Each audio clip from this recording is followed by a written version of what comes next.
amigos? ¿Cómo están? Qué gusto saludarlos el día de hoy, jueves 17 de marzo del 2022, en este espacio, en este programa de Radio Consultorio Empresarial Querétaro, desde nuestra cabina. Yo soy el coach de empresarios Alejandro Juárez y te damos la bienvenida a través de nuestro querido anfitrión Proyectate Radio, que con mucho gusto hoy compartiremos con ustedes un tema especialmente interesante para emprendedores, autoempleados y dueños de negocio. Te recuerdo que todo el conocimiento relacionado al coaching para dueños de negocio lo puedes encontrar en mi página web, consultorioempresarial.com.mx, donde podrás conocer también mis redes y en ellas decenas de tips de manejo de negocios y crecer como empresario. Hoy vamos a hablar, amigos míos, sobre un tema obligatorio para un empresario. Hablaremos sobre alternativas y tratamientos legales en torno a las remuneraciones de trabajadores y dueños de negocio. Y para ello nos acompaña el contador Gilberto Cedillo Ríos, asesor en remuneraciones inteligentes, con quien podremos analizar profesionalmente todo este tema. Estimado Gil, qué gusto de saludarte. Bienvenido, Gil.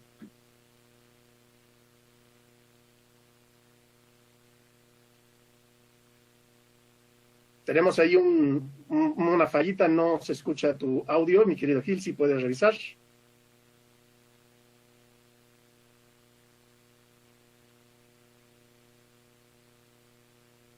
Estamos teniendo un poquito, una pequeña falla técnica. No estamos teniendo ahorita conexión con mi querido Gil. Si gustas, estimado Gil, intenta revisar todo tu equipo, a ver si nuevamente nos podemos conectar.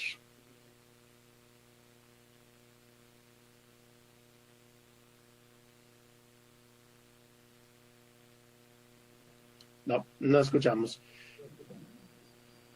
Listo, amigos, pues mientras se conecta nuestro estimado Gil Cedillo, vamos a platicar el día de hoy sobre este tema significativo que tiene que ver con las remuneraciones y las metodologías para poder lograr una excelente eficiencia, una eficacia en todo lo que tiene que ver con este tema de la distribución de los ingresos y las remuneraciones para empleados y para dueños de negocio.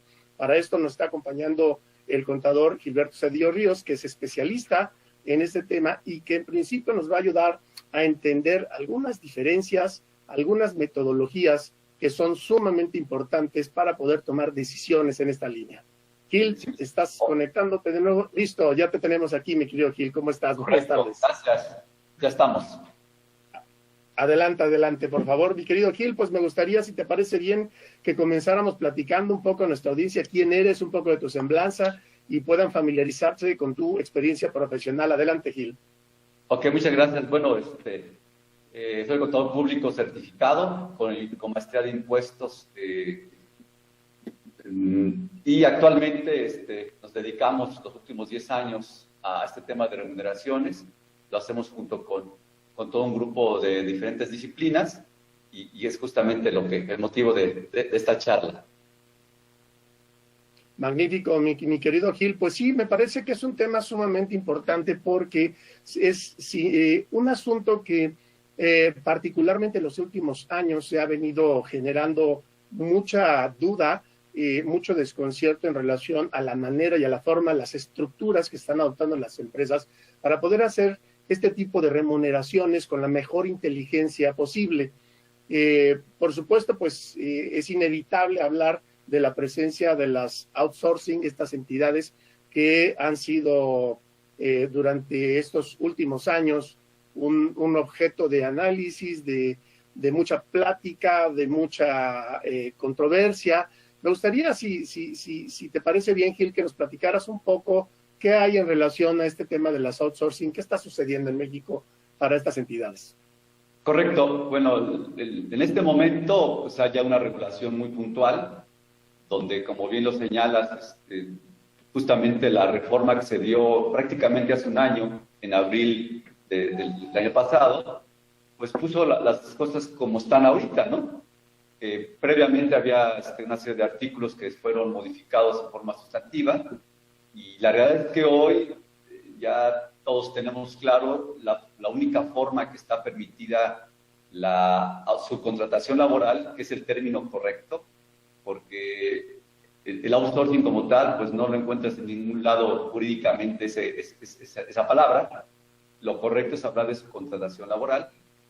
Y justamente bien lo dices, desde a finales del sexenio del gobierno anterior ya se empezaba a hablar de modificar esto en forma sustantiva.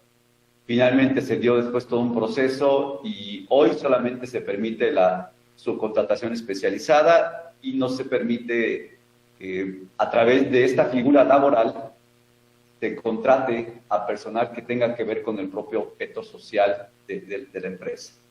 Pero insisto, bajo esta figura laboral, porque no necesariamente es la única figura posible, porque aún queda en forma muy legítima hablar de conceptos de otra naturaleza. Pero entonces, hoy por hoy ya las reglas están claras.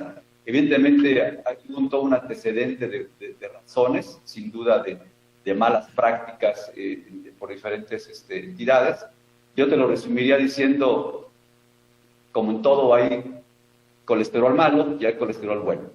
Entonces, el tema es muy profundo, pero en ánimo del tiempo lo resumiría de esa forma, ¿no? Qué interesante. ¿Correcto? Es correcto, sí, en definitiva, pues es una vía que ha sido muy comentada, que ha sido señalada, que ha sido adoptada por entidades, como bien dices tú,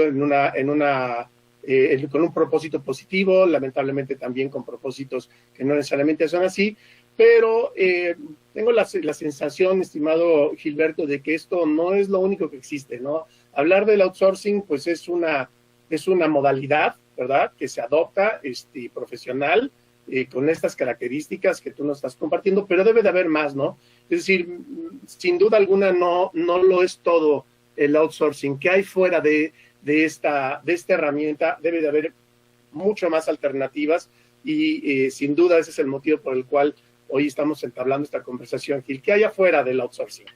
Mira, correcto. Yo te puedo decir que dentro de la subcontratación laboral y fuera de la subcontratación laboral, lo que debe haber son buenas prácticas. Y las buenas prácticas tienen que obedecer a todo un ordenamiento jurídico. Y siendo concreto de tu pregunta, me gustaría ampliar el término. Yo abordaría el tema, el concepto desde el punto de vista plural de la palabra remuneraciones. O sea, a veces pensamos que nada más tenemos que concentrarnos en el concepto de remunerar es igual a un trabajador. Sin embargo, sin duda es parte de un elemento, pero en general el concepto de remuneración es mucho más amplio y va a depender mucho de la necesidad de cada organización. Efectivamente, en algún otro momento yo siempre he sostenido, es decir, que no todo es outsourcing, y además, no todo es outsourcing, me refiero incluso a antecedentes de ordenamientos legales, jurídicos que están años previos a lo que hoy conocemos, a lo que se conoce como la subcontratación laboral o outsourcing. Entonces, va a depender de la necesidad de la organización una solución inteligente, jurídicamente soportable. Para acotar más lo que estoy diciendo, yo les compartiría que en las organizaciones interactúan diferentes personas. O sea, estamos hablando que existe naturalmente el dueño, existe obviamente aquel ejecutivo donde está buscando preferenciar mayor liquidez en su bolsa, y sin duda existe el trabajador, y puede haber un trabajador propio del establecimiento, o puede haber un trabajador que acude a ese establecimiento por motivo de un servicio. Entonces, pero el común denominador de todas estas personas tiene que ver que todos la actividad que desarrollamos lo hacemos por ser remunerados. Para ser muy claro, por una lana. O sea, y de ahí se va a derivar las soluciones posibles. Entonces, sí, efectivamente, no todo es outsourcing, y hablando en concreto incluso de los propios trabajadores, yo sigo sosteniendo que no todo es outsourcing, porque hay que leer cómo está la ley para saber si uno está situado o no en la definición de la subcontratación laboral. ¿Correcto? Fíjate que en ese sentido, estimado Gil, sí, por supuesto, sería interesante el compartirle a nuestra audiencia el hecho de que existe una necesidad de adentrarse más a profundidad a estos esquemas que básicamente ofrecen estas metodologías que pudieran ofrecer una base sólida sobre la cual, y legal, ¿verdad? Sobre la cual en materia de remuneraciones pueda alcanzar beneficios tanto para el patrón como para los trabajadores y que sean remunerados directamente por la empresa o tal vez por una entidad adicional y para los ejecutivos, ¿no? Y es ahí en donde sin duda se requiere de tener ese conocimiento. Sospecho que hay muy poco conocimiento de estas alternativas y de estas bases sólidas sobre las cuales se puede construir una estrategia eficiente que beneficie a todas las partes. En este caso, Gil, te escucho, adelante. No, perdón, ¿me decías?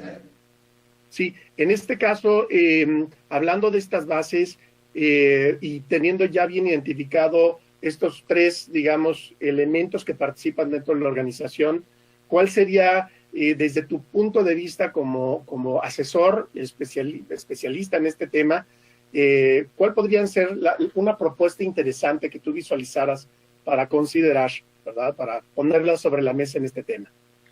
Correcto, mira. Todo depende para quién va a ser la remuneración. Pero entrando un poquito o no perdiendo la línea de lo que estamos hablando del tema de trabajadores, yo les puedo compartir que en general los trabajadores, hablando en general, hay razones por las que tienen una percepción, una remuneración. Una de ellas es por su salario, la otra es por temas de obligación de la ley, por ejemplo, un aguinaldo, una prima vacacional, y el otro concepto es por previsión social. Sin embargo, puede haber beneficios que no caen en estos conceptos, que si existe una forma de que se genera la necesidad y se soporte llevar este beneficio, es una forma de favorecerlo. Sin perder de vista el entorno laboral que tiene esto e incluso el entorno que puede haber a través de una posible afectación a sus derechos laborales. Es muy importante decir que en general cuando hablamos de un trabajador no puedes perder de vista el derecho que tiene a participar en las actividades, lo que se conoce como la PTU. De hecho, hago un comentario. Una de las cuestiones que se le cuestionaba o por la cual se justificó la reforma laboral es que se decía que derivados de la subcontratación laboral o el mal llamado outsourcing, se perdía el derecho al trabajador de participar en las actividades. Créanme que esto es completamente equivocado. El trabajador, aunque hubiera estado con un tercero, con la reforma anterior y con la opción actual, tiene derecho a la PTU. ¿Y por qué es de esta forma? Pues porque los ordenamientos constitucionales y laborales señalan que el trabajador tiene derecho a la PTU por el establecimiento donde está trabajando. Nunca dice del patrón. Entonces también hay que romper con esos conceptos y no tenerle, si me permites el término, un temor infundado cuando por este tipo de interpretaciones el empresario deja de voltear a verlo como una buena alternativa. Y déjame decirte además que en el tema del trabajador siempre se ha cuestionado cuando tiene conceptos que no integran a su salario base de cotización porque afecta a sus prestaciones. Y se le achaca en mucho a las empresas que ofrecen estas soluciones o ofrecemos estas soluciones. En realidad, yo he comentado que no necesariamente es así. A lo que quiero llegar es que las organizaciones, seguramente algún escucha de este programa, cuando ha entrado a una empresa y le dice, mira, vas a ganar tanto, y le dicen el 60% de salario y 40% en prestaciones. Esas prestaciones en general las conocemos como beneficios de previsión social que hasta cierto monto no causan impuestos. Pero lo que quiero llegar es que en las empresas que tienen esta fórmula de pago, y déjame llamarle un pago mixto. ¿Por qué es mixto? Porque solamente un porcentaje del salario cotiza al Seguro Social y otro no. Sin necesidad de tener un tercero, el vale de despensa, el fondo de ahorro, en fin, una serie de conceptos que El común denominador que tiene es que incrementa el nivel de vida de las personas. Bueno, eso es un pago mixto. Entonces, evidentemente estos conceptos tampoco suman al salario base de cotización. Entonces, regresando al tema de los trabajadores, sí, hay que revisar la necesidad. Si el empresario tiene la necesidad de sí ocupar la figura de su contratación laboral, pues lo tiene que hacer como la normatividad hoy existe, es decir, a través de una empresa autorizada que tenga sus permisos de la Secretaría de Trabajo y pueda ofrecer servicio especializado. Pero hoy por hoy, un porcentaje muy importante, y regresando a la pregunta inicial de cuál es la situación del outsourcing, es que muchas empresas retomaron sus nóminas, por decirlo de una forma. Y evidentemente el problema se tradujo en una cuestión económica. ¿Por qué? Porque ahora resulta que el costo de sus nóminas, cuando venían de alguna práctica determinada, buena, mala o regular, se incrementó en no menos del 40%. ¿Por qué sucede esto? Pues porque estaban acostumbrados a que el trabajador tenga una percepción neta de X tamaño, y ahora resulta que para que le mantengan esa percepción neta hay que incrementar el salario base, porque si antes recibía 10,000, a lo mejor ahora su salario base es de 12,000. Y venían pagando la seguridad social a lo mejor sobre 4,000 pesos, ahora hay que pagarla sobre 12,000. Ese efecto económico es algo que hoy están sufriendo las organizaciones, yo diría están padeciendo las organizaciones. Y entonces, ¿cuál sería la propuesta? Pues voltear a ver alternativas donde, a través de un principio de legalidad, a través de una solución jurídica correcta, se pueda mantener este nivel económico, es decir, el tema del ahorro, si lo podemos ver así, hacia el patrón, cuando existe un trabajador, sí tiene que ver con aquellos conceptos que no son integrantes del salario base de cotización, pero hay que hacerlo de una forma que sean válidos jurídicamente. Regularmente estos conceptos son excluyentes del salario, y habría que voltear la ley del Seguro Social y la propia ley del trabajo. Y además, desde el punto de vista del empresario, habría que ver si estos conceptos tienen una afectación en la deducción fiscal, porque si a eso le sumamos, pues ahora resulta que la deducción fiscal, desde hace unos años, cuando hablas de un concepto de previsión social, no es totalmente deducible. En fin, el concepto es largo y muy técnico, pero conclusión, yo lo que te puedo decir es que hoy el empresario sigue hablando de buenas prácticas fiscales que le permitan ahorrar para la empresa, y también que se pueda compartir el beneficio con los trabajadores. Porque el trabajador, cuando logra que se le dé una percepción a través de un concepto exento de impuestos, va a tener más liquidez en su bolsillo. ¿Correcto? Entonces, esa es parte de la respuesta hablando de los trabajadores. Ahora, hay otras personas que necesitan ser remuneradas. Algún ejecutivo donde sus pretensiones sean más de un nivel de mayor poder adquisitivo, de mayor liquidez. Hay ciertos ejecutivos que tienen apertura a escuchar fórmulas diferentes de pago, donde eso sí sean legales, donde eso sí reciban un depósito a su cuenta bancaria y que existe un comprobante fiscal a su nombre. Jamás pagar es un concepto que se les dé un efectivo o que se les pague por un medio electrónico por algún concepto donde quizás esta tarjeta ni siquiera está su nombre. Entonces, si queremos identificar buenas prácticas, es bien sencillo el checklist.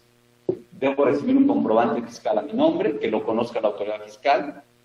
Yo digo hasta en broma que lo conozca mi esposa, porque si me quiere demandar la pensión alimentaria, ahí va a comprobar el ingreso que yo tengo. Que evidentemente el comprobante fiscal obedezca al depósito de la cuenta personal, no la cuenta de un tercero o un depósito de una cuenta no nominativa. Entonces son cosas que si hacemos un checklist podemos ir calificando. Ahora, otro tema muy importante tiene que ver con aquella persona que la conocemos como dueños, que son completamente personas muy aventuradas más hoy en nuestro México, lo que representa tener un negocio, el arriesgar una inversión, que te vean quizás en algún medio, incluso tu propia seguridad esté expuesta. Esas personas que de verdad tendrán que ser unos héroes, porque son el grueso de la economía del país, que por su condición de ser accionistas en muchos de los casos, también tienen problemáticas para ser remunerados. ¿Y por qué? Porque regularmente se constituyen como una persona mercantil y las sociedades mercantiles en general, se piensa que el dueño, por ser accionista, el único derecho que tiene es a recibir un dividendo. Y esto realmente lo hace más complicado, porque yo pregunto, ¿un dividendo cuándo se genera? Pues después de 15, 16 meses.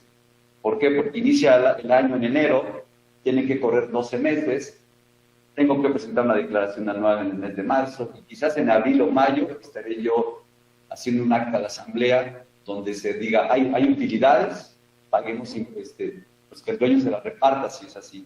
Pero ahí no termina el asunto. Ahora hay que preguntarnos, ¿es lo que se va a pagar el dueño? ¿Paga impuestos? Entonces, una trayectoria de 16, 17 meses para que el dueño pueda ser remunerado. Más bien, que tenga un dividendo. Y la gran pregunta, ¿y todo ese trabajo que él aporta hacia la organización, este hombre clave, el de los contactos, etcétera, etcétera, etcétera, si se le pagara a alguien, ¿tendría derecho a ser pagado? Y por ahí también hay oportunidad de hacer algún planteamiento que justamente justifique el por qué puede ser, o ver recibir una cosa que a mí me gusta llamarle la mesada del dueño, que incluso le permita tener conceptos exentos de impuestos.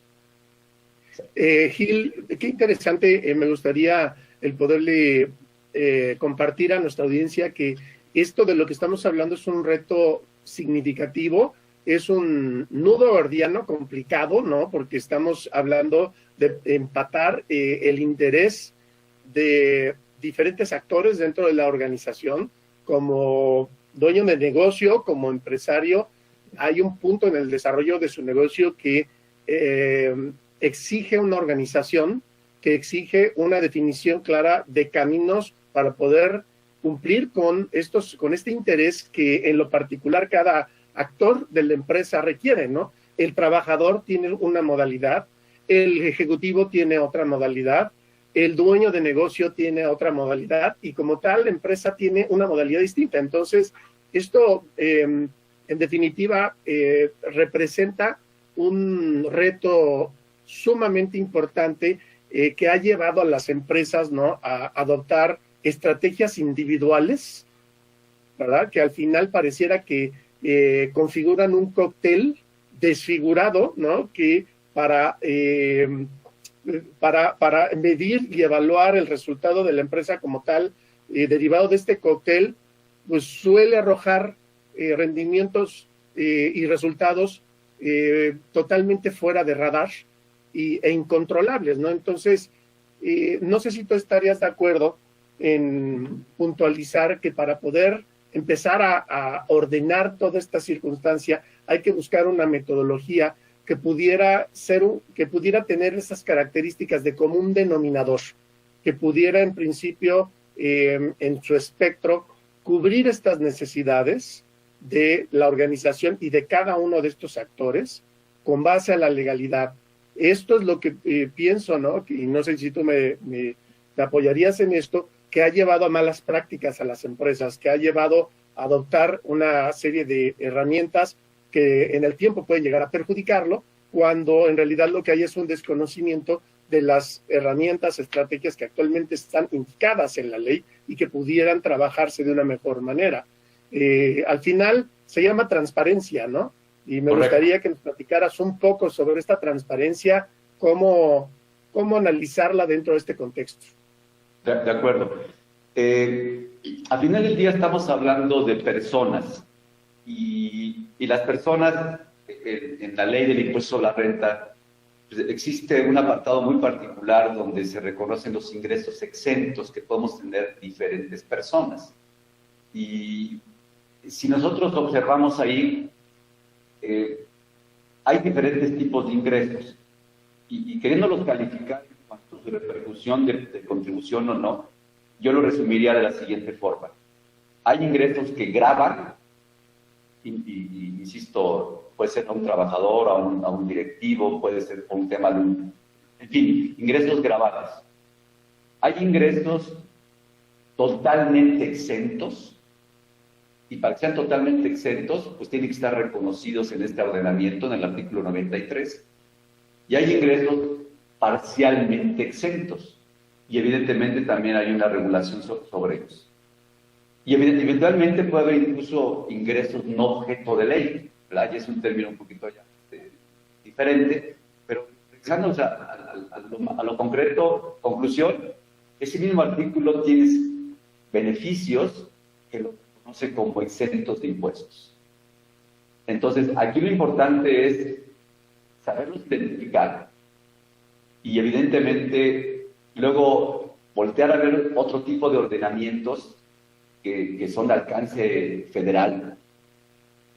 ¿Por qué lo expreso de esta forma?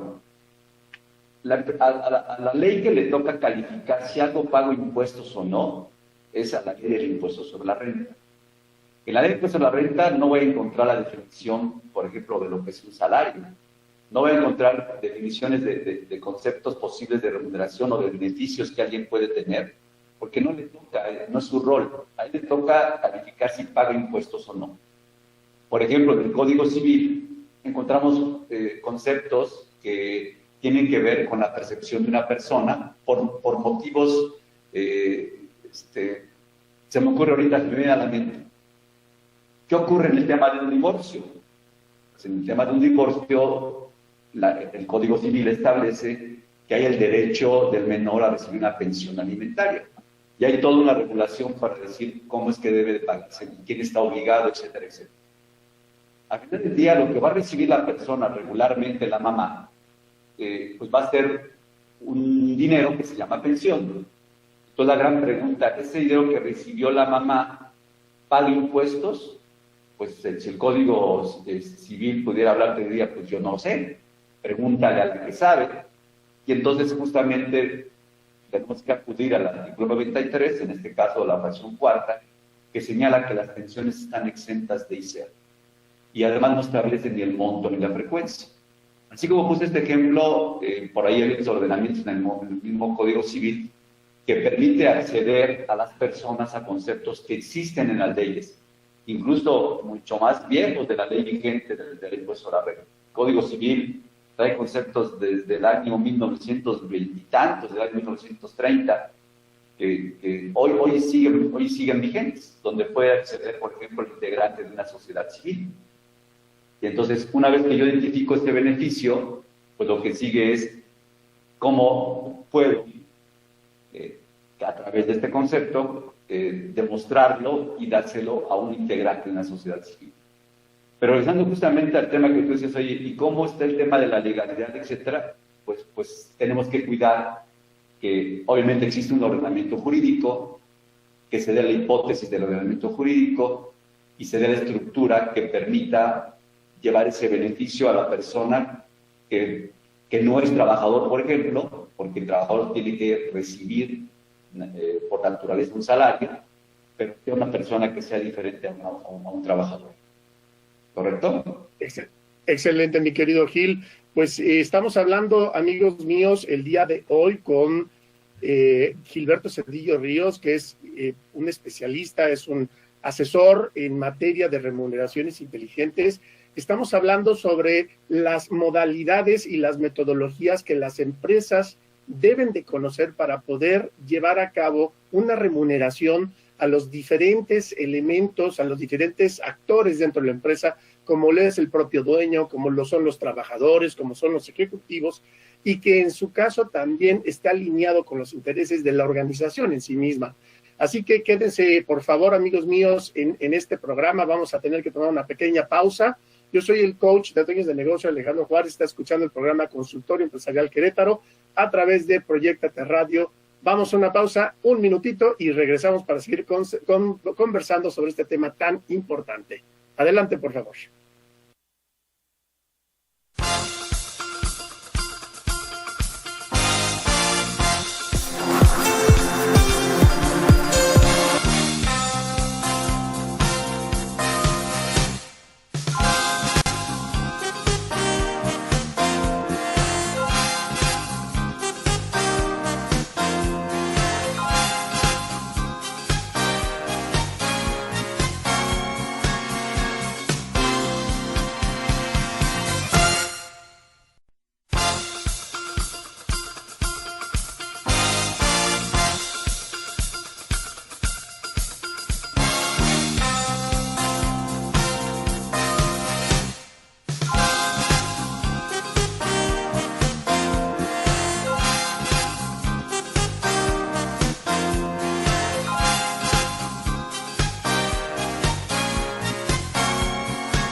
Muy bien, amigos, estamos de regreso en este programa de Consultorio Empresarial Querétaro. El día de hoy estamos conversando con el contador Gilberto Cedillo Ríos. Él es asesor en remuneraciones inteligentes y estamos hablando sobre un tema obligatorio que debe de conocer todo dueño de negocio, todo dueño de empresa y también debe de conocer el emprendedor, porque finalmente en el tiempo se va a tener que topar con esta circunstancia y es importante que sepa cómo darle tratamiento. Estamos hablando sobre las alternativas y tratamientos legales en torno a las remuneraciones de trabajadores y dueños de negocio. Un gusto estar contigo, mi querido Gil, nuevamente. Y pues estamos comentando en el segmento antes de esta pausa sobre las bases sobre las cuales esta metodología descansa. Y me gustaría dar un poco un paso atrás, mi querido Gil, con una duda que se me viene. Hablando de la transparencia, utilizando metodologías distintas, estas metodologías comparten cierta trazabilidad, digamos, una ruta a través de la cual se lleva a cabo todo este proceso de remuneración y que es transparente. ¿Cómo podemos entender esta, digamos, ruta a través de la cual con estas metodologías pueden llegar a explicar o pueden llegar a generar este resultado que en común beneficia a todas las partes? Platícanos, Gil. Correcto, mira, de mi perspectiva, se me ocurre responderlo de esta forma. Es como cuando tú vas al teatro y no importa dónde te sientes, tienes que tener una buena visión. Es decir, seguramente tendrás un ángulo diferente. Me explico. Las cosas hay que llamarlas por su nombre y que por su propio nombre sean importantes. Es decir, al final del día, cuando hay un tema de remuneración, nacen pues justamente de una necesidad. Y las necesidades tienen que estar perfectamente definidas o aterrizadas en un contrato. Y el contrato tiene que hacer clic con esa necesidad que se está otorgando. Ahora, la necesidad a veces es solicitada por el propio trabajador o a través de alguien que lo represente, como por ejemplo una prestación que le pueda dar el empresario, o a través de una obligación que adquiera el empresario. Recordar que yo comenté al principio que el trabajador va a tener una protección por su salario, porque lo dice la ley, y por previsión social. Es muy importante señalar que el concepto de previsión social obedece a un acto voluntario del empresario que incrementa el nivel de vida del trabajador. Pero también sucede que el trabajador puede ser beneficiario de algo que a lo mejor no necesariamente el empresario solicitó. Y entonces ahí estaríamos hablando de un beneficio hacia el trabajador. Y dependiendo del nombre de ese beneficio, será la exención de impuestos. Entonces, conclusión, esa persona recibe un depósito bancario, pues debe haber un comprobante fiscal que obedezca al mismo nombre de la prestación solicitada, obedezca al mismo nombre del contrato y lo que es algo muy importante, que obedezca a la comprobación fiscal de la empresa. Es decir, si la empresa tiene que sacar un recurso de la empresa, perdón, de sus flujos bancarios que se van hacia el beneficio del trabajador, pues tiene que nombrarle de la misma forma del contrato que donde está establecido este beneficio. No podemos nosotros llamar, por decir algo, de facturo marketing para pagar a un trabajador. Entonces ahí son de las prácticas que tenemos que cuidar mucho. Entonces, fíjate qué interesante, se me viene a la mente, discúlpame que te interrumpa, el tema de la simulación, ¿verdad? Ahí la simulación es pues una circunstancia que inmediatamente levanta bandera y tendrá que ver con esto que nos estás compartiendo, ¿cierto? Sí, no, y el tema de simulación es profundísimo. Los últimos años, una forma de fiscalización muy importante es justamente donde la autoridad quiere estar segura de operaciones existentes, bueno, se le conocen como inexistentes, y justamente tiene que ver con lo que estamos hablando, que al comprobante le llames A y realmente el recurso lo ocupes para hacer una cosa diferente. Eso se tiene que cuidar mucho, pero cuando todo está bajo la misma línea, y me regreso, si yo lo veo desde la misma butaca, el mismo escenario y se llama igual, o estoy en la primera butaca frente al escenario y se llama igual, pues quiere decir que tengo esta consistencia o trazabilidad de lo que estamos platicando. Entonces, en general, cuando hablamos de estos temas, son cosas que tenemos que vigilar. Cuando algo se desvía, entonces ya estamos entrando a otros terrenos que sin duda podrían en un momento dado no hacer tan transparente lo que se está logrando hacer. Entonces, conclusión, pues si yo recibo un dinero, debe haber un comprobante fiscal a mi nombre, un CFDI a mi nombre. ¿Por qué no decirlo? Incluso que sea parte de una declaración anual y que la autoridad fiscal lo conozca. Y ese dinero yo lo recibo es porque algo lo motivó, y ese algo lo motivó tiene que estar plasmado en un contrato. Y para que yo reciba ese recurso, debió haber salido de la organización bajo el mismo nombre. Entonces, cuando vemos todos estos caminos y vemos esta consistencia, entonces seguramente estaríamos pensando en una solución que tiene un soporte jurídico y es viable.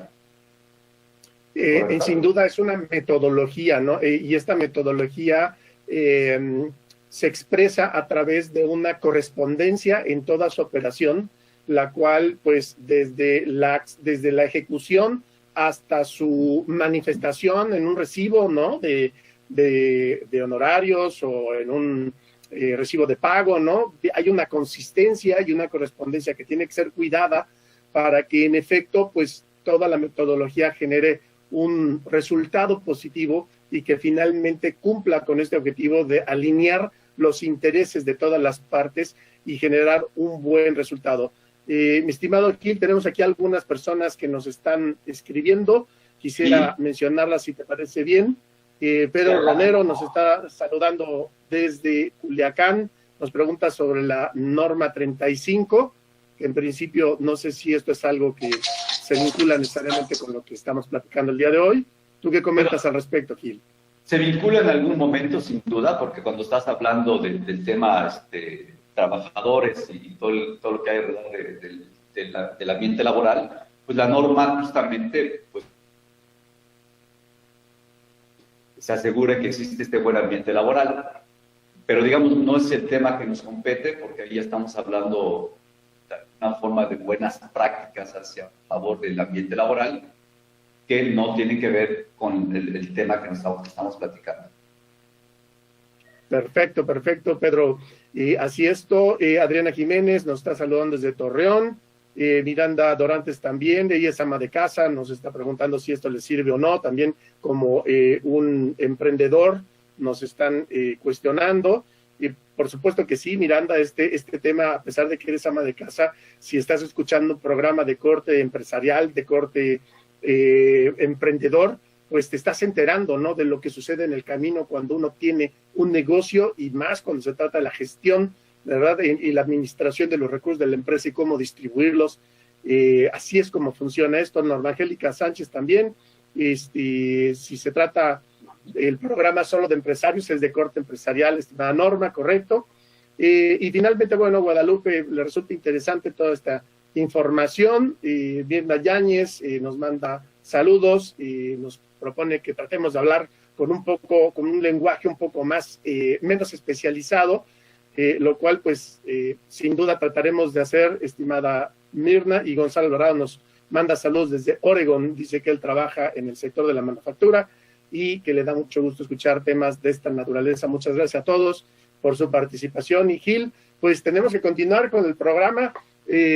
Hablábamos sobre las bases legales de estas metodologías que se pueden adoptar. Hablamos de una clara diferenciación en los roles que hace la ley a través de sus bases legales, como es el Código Civil, que en principio pudiera ser uno de las bases legales sobre las cuales se construyen estas metodologías, y la parte de la remuneración, que ya le toca pues a la propia ley del ISR y del IMSS, el normal y el dictar cuál es su tratamiento, pero en principio estamos hablando de disminuir sustancialmente el tema de los impuestos también con esta metodología. ¿Es correcto, Gil?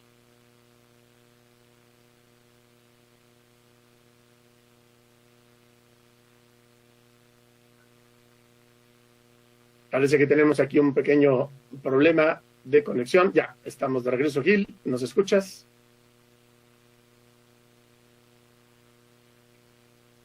Así es, amigos míos, pues estamos hablando sobre este tema que en principio nos ayuda a entender cómo poder contemplar diferentes caminos que nos ayuden a la optimización del manejo de los recursos, a la optimización de los resultados para la empresa y para cada uno de los participantes y los agentes que participan en la empresa, y cómo poderlos alinear legalmente de tal manera que puedan resultar fórmulas que nos ayuden a generar y alinear los intereses de todos estos participantes. Estamos en espera de que se vuelva a conectar nuestro buen amigo Gilberto Cedillos. Ya estamos aquí. Ya estás de vuelta aquí. ¿Me escuchan ahí, perdón? Sí, aquí estoy. Perfecto, muy bien. Excelente, mi querido Gil. Entonces, bueno, pues ya habiendo checado esto, me gustaría que pudiéramos tocar sobre el tema de las afectaciones. Hace un rato nos mencionabas que puede haber ciertas afectaciones a los usuarios de esta metodología. ¿Cuáles específicamente tienes en mente que pudieran ser estas afectaciones, Gil? Bueno, tratando de concretarlo en el tema de los trabajadores, que empezamos la charla hablando del outsourcing. Sin duda, primero tiene que ser uno muy transparente con el empresario que quiera tomar estas metodologías, y también con el trabajador. Porque aquí también es un tema, si me permiten, hasta disruptivo, que sería la propuesta que yo podría hacer. Porque evidentemente el trabajador, cuando observe que su percepción no toda cotiza al Seguro Social, en forma muy adecuada va a decir, oye, pero y todo lo que tiene que ver con un crédito para el Infonavit, lo que tiene que ver con una incapacidad, lo que tiene que ver con mi Afore, me lo estás afectando. Y decirles que no es así, de verdad sería, como se dice, intentar cuestionar su inteligencia, y evidentemente no puede ser de esta forma. Entonces, aquí es muy importante establecer los alcances, y yo me he permitido llamarle que estos conceptos le llamo objeciones de forma, y es importante que no sean de fondo. Pero para lograr hacer esto también se necesita que el empresario comparta los beneficios de las metodologías. Siendo muy claro, el empresario puede ahorrar dinero porque le cuesta menos pagarle a un trabajador desde el punto de vista de la carga social que puede tener. Y el trabajador, pues lo ideal es que recibiera más ingreso, porque si estoy manejando conceptos que no sumen a la base de su impuesto, si yo gano hoy 10, mejor dame 12 para que yo también sea beneficiario. Entonces, ¿cómo abordar estas objeciones? Créanme que existen herramientas muy puntuales que nos van a ayudar. Ejemplo, el Infonavit. Evidentemente, si yo tengo un salario más bajo, el posible crédito que yo pueda tener va a estar afectado. Pero todos conocemos, y podemos ahí googlear, lo que se conocen como los créditos Cofinavit, lo cual son una belleza, porque el Cofinavit, el propio Infonavit, los pone en la mesa, y es una combinación donde un banco de la banca privada es el titular del crédito, y permite que se abone al mismo crédito lo que el trabajador ya tiene en su cuenta bancaria, en su cuenta de Infonavit. ¿Y qué ventajas tiene? Pues mejores tasas, plazos y otro tipo de desarrollos. Y ahí el trabajador que ganó, pues tiene más liquidez para poder enfrentar una hipoteca. Por eso digo que dicen beneficios compartidos. Ahora, otros temas sustantivos se corrigen con seguros. Este tema yo lo conozco bien, gustosamente les puedo compartir que tengo aproximadamente 15 años con una segunda profesión que es ser agente de seguros. Y hay un tema muy importante. Imagínense este escenario que nadie deseamos, donde un trabajador tiene un accidente de trabajo y a lo mejor gana, no sé, 10,000 pesos, y resulta que cotiza al Seguro Social solamente 6,000, y la diferencia se le complementa por algún concepto determinado, incluso el mismo empresario a través de un concepto de previsión social, en el que sea. Obviamente, la incapacidad la va a recibir sobre la base baja. Oye, ¿qué pasa con el diferencial? Pues en el mejor de los casos el empresario se lo paga, pero si es un tema mucho más serio, y ya estamos hablando, por ejemplo, si derivado del accidente de trabajo viene la muerte o una invalidez, pues ya estamos hablando de montos importantes. Entonces, conclusión, junto con un actuario, se diseñó un seguro de grupo para que pague estas diferencias. Otro ejemplo sería hacer una pausa, si me lo permites, para poderle explicar un poco a nuestra audiencia sobre esto.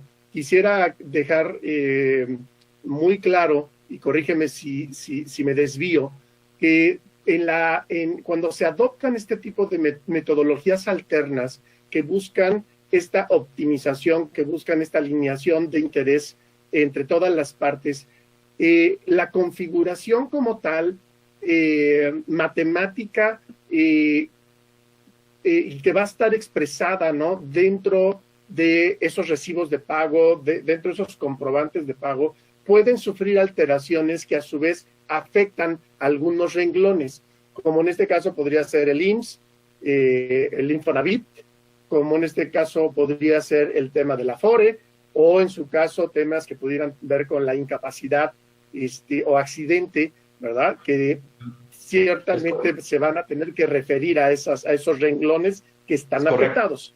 ¿Ahí voy bien? Correcto. Sí. Ok. Ahora, esas afectaciones hay que compensarlas, es decir, hay que buscar que se resuelva esto, ya sea en dos vías, ¿no? O que se mejore o que por lo menos se iguale. ¿Es correcto esta interpretación que estoy haciendo? Y en la palabra compensación también hay que ser muy cautos. No hablo de compensación, de dar un mejorar para poder corregir algo, ¿no? Que sean compensaciones reales de fondo. Y regreso al tema de las incapacidades. Todos sabemos que la ley de Seguro Social dice el ausentismo del trabajador se paga y te lo indemnizo. Todos lo conocemos como incapacidad. Entonces, imagínense una enfermedad general, un accidente de trabajo, una maternidad, una invalidez parcial o total, o incluso la muerte. Pues evidentemente el Seguro Social va a pagar sobre el salario que conoce. Y el trabajador va a recibir esa indemnización llamada incapacidad pues, sobre ese salario. Pero evidentemente la pregunta es, oye, pero yo gano más. Ahí es donde al fondo de las cosas. ¿Qué hace esa empresa para resarcir ese efecto? Bueno, pues el sector asegurador, el mundo del seguro, que le encanta riesgos, hay una respuesta puntual a través de este seguro, que nosotros le llamamos póliza espejo o de incapacidad temporal y permanente, que su objetivo es justamente pagar los diferenciales. Ahora, cubrir ese diferencial, correcto. Hay un tema económico. Oye, ¿de qué me sirve una metodología cuando la póliza me puede resultar muy cara? Ya no tendría sentido, ¿no? La póliza está pensada, proyectada de tal suerte que representa un costo muy bajo con relación a lo que me hubiera costado si ese mismo importe cotiza totalmente al Seguro Social o a lo que el trabajador le hubiera costado de retención de impuestos. Entonces el reto es muy interesante. O sea, resuélvelo, pero incluso a un menor costo. Entonces, ahí hablamos de un tema muy puntual. Ahora, el otro tema que también se resuelve con seguros es el retiro. Digo, en estos casos minutos no puedo entrar tanto a detalle, pero hoy todos conocemos que el sistema de pensiones, el Afore, sin duda tiene sus bondades y es un instrumento que va a permitir que las personas tengan una pensión. Pero la pregunta es, ¿de qué tamaño es la pensión? Y la pregunta es, ¿qué tanta conciencia tenemos que lamentablemente mucha gente va a recibir una pensión muy baja, lo que se le conoce como la pensión mínima garantizada? Es decir, en términos muy redondos, personas que trabajan muchos años a través de este nuevo sistema y que su salario promedio no alcanzó en todo este tiempo, en esta vida laboral, no sé, 14, 16 mil pesos. Lamentablemente ellos también van a recibir una pensión mínima garantizada. Entonces la gran pregunta sería, oye, ¿qué sentido económico hace que yo cotice más alto cuando voy a recibir la misma pensión de una percepción menor, es decir, de alguien que lastimosamente gana un salario mínimo. Entonces, el costo es muy alto para recibir lo mismo. Entonces, ahora, ya es que yo gano mucho, tampoco. Hay estudios donde se conoce que la tasa de retorno por el tema del retiro no va a ser superior a un 25-30%. Y eso siempre y cuando muchos años cotice alto, y alto me refiero a 50-60 mil pesos. Entonces, ahí es donde yo hago la propuesta. ¿Realmente es tan grave pensar en un pago donde no necesariamente todo cotice al Seguro Social? Lo que sí es grave es que no atiendas las implicaciones. Eso sí es grave, porque en el sentido inmediato económico todos ganamos. Hay que prever lo que viene en el futuro. Y los seguros son una respuesta. Por ejemplo, en el tema del retiro. Si yo le digo a alguien, oye, ¿por qué del impuesto que hoy ya no se te quita, voy a inventar, antes se dedicaban 6,000 pesos, ¿por qué no tomas un tercio de ese dinero, 2,000 pesos? Y tú tienes hoy 30 y tantos años de edad, ¿por qué no lo ahorras a través de un instrumento financiero llamado seguro? ¿Cuáles son las ventajas? Muchas, no hay comparación, estoy hablando de peras contra manzanas. El seguro tiene cobertura de vida, tiene cobertura de invalidez, te da valores garantizados. El Afore, lamentablemente, lo que menos es garantizar la pensión que voy a recibir. Bueno, al menos nos garantiza la pensión mínima garantizada. Pero yo quiero ver que alguien gane, no sé, con lo que hoy representa un salario mínimo, 5,000, 6,000 pesos, cuando tú estabas acostumbrado a vivir con 12, 18, 30 mil pesos. Entonces, conclusión, la propuesta es, sí entendamos que existen metodologías, pero no nos quedemos en el nivel de, pues, qué padre, en este momento todos recibimos más dinero, en ese momento al trabajador a la empresa le cuesta más dinero.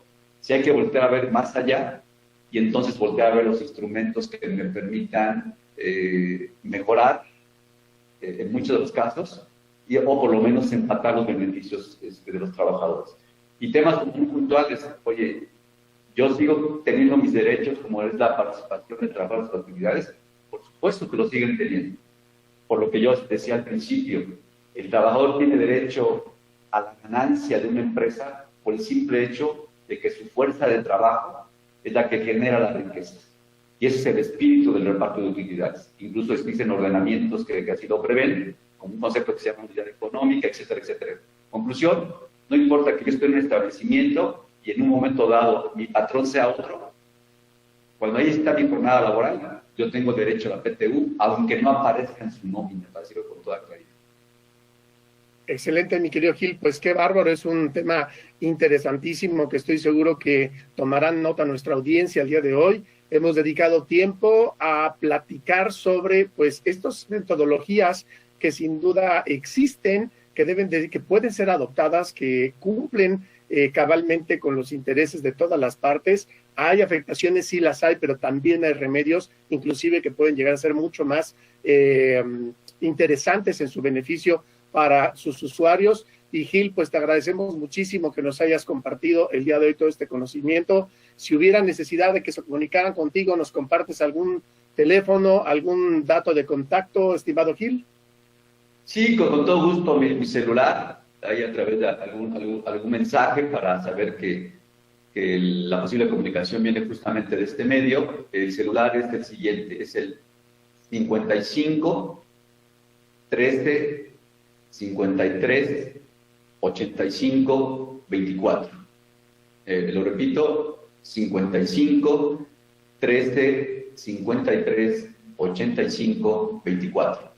El contador Gilberto Cedillo, soy más conocido como Gil Cedillo, y agradezco mucho la atención en esa charla y la invitación.